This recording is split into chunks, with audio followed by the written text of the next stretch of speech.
जैसे बॉडी को, मानव शरीर को हार्मोन्स की आवश्यकता होती है, ऐसे पादप को भी, पौधों को भी हार्मोन्स की आवश्यकता होती है, और इनको फाइटो हार्मोन्स भी कहा जाता है। 6 प्रकार के हार्मोन्स है मुख्यतः। ऑक्सिन, कहीं देखो हिंदी में ध्यान रखना, अंग्रेजी में हम लोग इसको कहीं ऑक्सिन भी लिखा हुआ है, यानी प्रोनाउंसिएशन का अंतर है बस केवल। कहीं हम लोग सैप बोल देते हैं, कहीं चैप बोल देते हैं, ठीक है ना। Auxin, gibberellin, cytokinin, abscisic acid, ethylene और फ्लोरीन। पूरे के पूरे इस चैप्टर में 2 सवाल मुख्यतः आते हैं बस, मुख्यतः, लेकिन हमें नॉलेज के लिए पढ़ना है। तो ऑक्सिन, इसका कार्य क्या है? तने की वृद्धि। बस एक बात का ध्यान रखना इस चीज में कि जैसे देखा होगा तुम लोगों ने, पौधे देखे, पेड़ देखे, एक तरफ अगर ये है पौधा तो इसमें शाखाएं निकलती, तो कभी कोई इधर को झुक जाता है, कोई इधर को झुक जा, है ना, कुछ बिल्कुल स्ट्रेट चलता है। अगर पौधों के अंदर ऑक्सीजन की मात्रा है नियंत्रित, कंट्रोलिंग, तो पौधा अपनी पूर्ण गति प्राप्त करेगा। लेकिन अगर ऑक्सीजन की मात्रा जिधर ज्यादा हो जाएगी, तना उधर को ही ज्यादा झुक जाएगा। देखे होंगे अपने एनवायरमेंट में, देखो पेड़ पहले इधर को झुक जाए, साइड को, इधर को नहीं झुकता, कुछ इधर को झुक जाए, इधर को नहीं झुकते। तो तनों के अंदर जो कर्व आते हैं, बिजली गुण पर किसे का आते हैं? ऑक्सीजन। क्लियर? जितना जिधर की तरफ को इसमें ज्यादा हो जाएगा, उधर की तरफ को तना बढ़ जाएगा। दूसरा क्या है? फलों को गिरने का नियंत्रण और पत्तियों को झड़ना।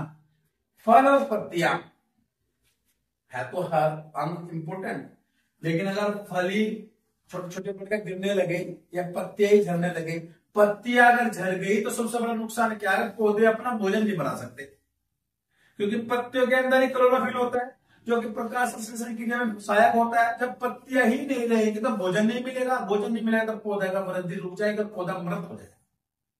तो पत्तियों को झड़ने से और फलों को गिरने को नियंत्रित करता है। और एक सवाल आता है, गेहूं और मक्के में ये खरपतवार नाशक होता है। खरपतवार नाशक जो हानिकारक होता है खरपतवार, उनको ये जो है खत्म कर देता है। इसमें से 2 एसिड निकलते हैं, इंडोल और नेफेथलोन। ये 2 एसिड जो है ये किसमें से निकलते हैं? ये ऑक्सीजन में होते हैं, ये मान कर चलो। दूसरा है जिब्रेलिन्स, पौधे के आकार को बड़ा माने बड़ा रूप देना। छोटा सा पौधा बना, इसको हम लोग कौन स्थिति में ले जाता है, उसमें सहायक होता है जिब्रेलिन्स। और दूसरा बीज रहित फलों के उत्पादन में सहायक। बीज रहित, बीज सहित नहीं, बीज रहित फलों के उत्पादन में सहायक। और बीजों का अंकुरन, बीजों का अंकुरन क्या होता है? बीज जब खुल जाता है ना, अंकुरन बट जाता है, उसमें ये सहायक होता है। तीसरा साइटोकाइनिन, कोशिका विभाजन, कोशिका विभाजन से नए पादप का निर्माण होता है, उसमें सहायक होता है। उत्तक कोशिकाओं में विभेद करता है। और पार्श्व कलिकाएं, कलिकाएं जो कली होती है उनमें वृद्धि करता है। कौन करता है? साइटोकाइनिन। एब्सिक एसिड पौधे की अनियमित वृद्धि को रोकता है।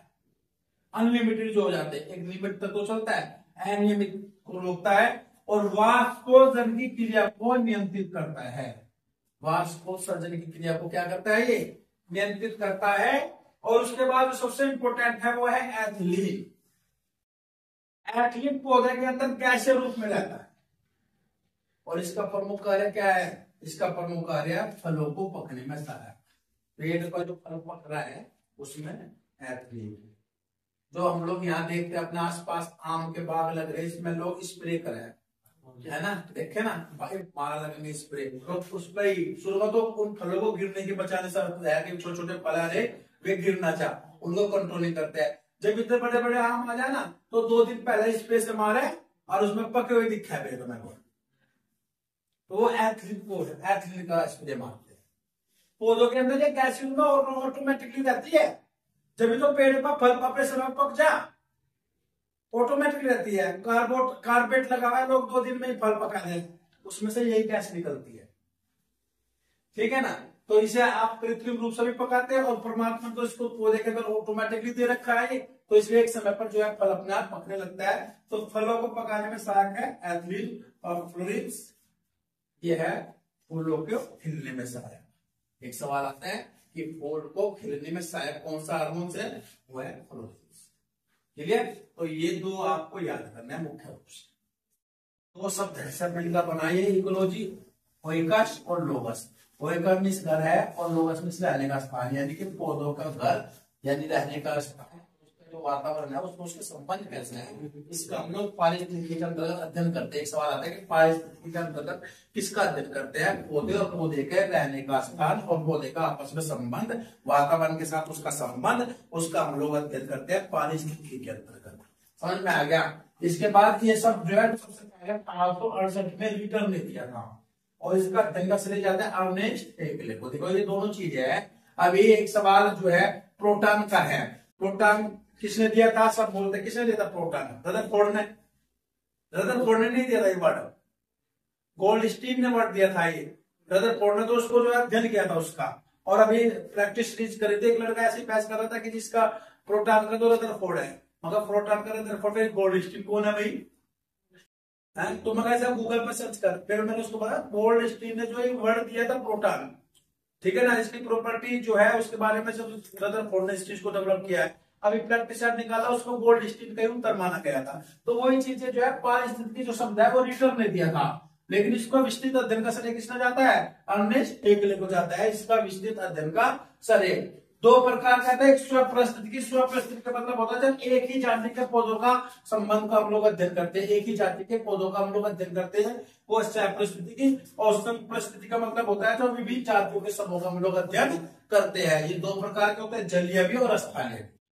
5 चीजों का ये सब चीजें, प्राणी यानी पौधा या मानव, कुछ भी आ सकते हैं, पारिस्थितिकी तंत्र पे सब आते हैं, पौधे भी आते हैं और मानव भी आते हैं, यानी जंतु भी आते हैं और वनस्पति भी आती है, प्राणी भी आते हैं, पादप भी आते हैं। उनका आवास स्थल को हम अध्ययन करते हैं, उनको कैसे प्रोटेक्ट किया जा सकता है, संरक्षण उनको कैसे मिलता है, क्योंकि तो मकान की जरूरत कब पड़ती है, सुरक्षा के लिए जरूरत पड़ती है, तो उनको कैसे संरक्षित कर सकते हैं। विकिरण, उन पर दुष्प्रभाव क्या होंगे, तापक्रम के, वायु के या किसी अन्य के, उस पर जो है विकिरण, उसका प्रभाव क्या है, उसका नुकसान कितना, उसका अध्ययन करेंगे। और मानव के लिए कितना यूजफुल और कितना हानिकारक है, मानव इनके लोगों के इनके लिए कितना हानिकारक है, उसका अध्ययन हम लोग पारिस्थितिकी के अंतर्गत करते हैं।